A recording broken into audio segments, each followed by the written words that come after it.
allowing me to speak on such a critical issue yet once again. My name is MJ Galaski, and I'm a volunteer with a non-profit charity called Animal Rescue Crew. I would like to send out a huge thank you to our councillors that support the outstanding work that our Oshawa Animal Services does, and the fact that they provide an essential service to both humans and animals alike for our city. I would like to point out some of the key areas that Oshawa Animal Services provides our city. Under adoptions, in 2018, they had 622 adoptions, 186 in the last quarter of this year alone. They partake in 8 off-site adoption partner locations. They were a successful recipient of multiple PetSmart charity grants, have a strong network of rescue and training partners for difficult cases, have animal enrichment programs implemented by utilizing volunteers. They have a strong network to reunite lost and found pets with their owners, which 67% of intakes are cats and 27% are dogs. Under the category of education, they provide informational workshops, have a website portal for animal resources for animal Oshawa residents, social media as a successful tool to increase community relationships, many positive media stories to heighten the animal services profile, thus building awareness of programs and increase positive outcomes for animals in care. Works with Durham's College Animal Care Program, of which they are represented on the advisory board, as well as local high schools to provide co-op placements for students. Animal Services also took in 2 international veterinary students from Brazil and Japan for placement so they could get shelter experience. The Trap Neuter Return Manage Program provides a registration network for colony caretakers and a free food bank, has facilitated 100 plus spay neuters of feral cats to date, thus decreasing the population of ferals in the city. Have hosted colony caretaker informative workshops, of which have been fully booked each time, as well as a shelter build workshop. They have established a formal foster program for cats and dogs put into place to help improve a positive outcome for the animal. They work alongside 36 different rescue organizations to properly place an animal in its care. They have implemented a number of different fundraisers to help supplement vet bills, the most current being the dog named Tessa.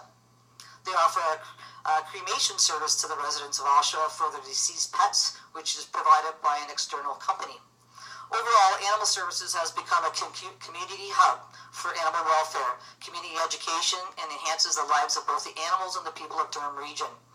They have also set a gold standard of care not only within our community, but throughout the province.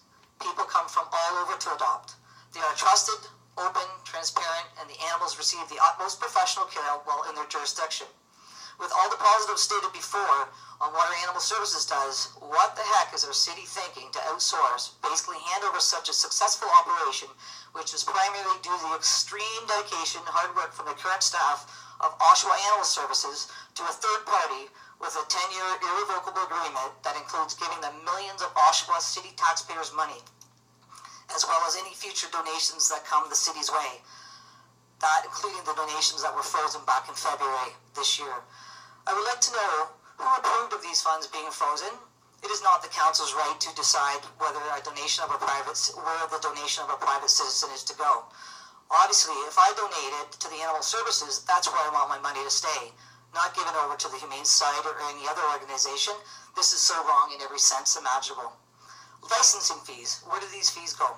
Does Animal Services receive it, or does it go to the licensing department to help offset cost? If so, why would these funds be turned over to the Humane Society or any other organization? How is it possible that the Humane Society or any other organization has the capacity to house the animals of which it will more than double, or have the expertise and knowledge or networking to take on the magnitude of what Animal Services currently provides the city of Oshawa? Where is the accountability and transparency of the Durham Humane Society to the citizens of Oshawa? They are a hand-selected board of directors with no public membership, therefore no public input to the groups going on. This is a closed-door operation at its best. And finally, to our mayor and the councillors that have totally disrespected what the citizens, the taxpayers, the people who voted you into office have very clearly stated through emails, letters, petitions, both online and written, shame on you. This total disregard of what taxpayers of Oshawa want is unethical, unconscionable, and will be remembered for a very long time. I voted for an open and transparent council, and I say I'm extremely disappointed.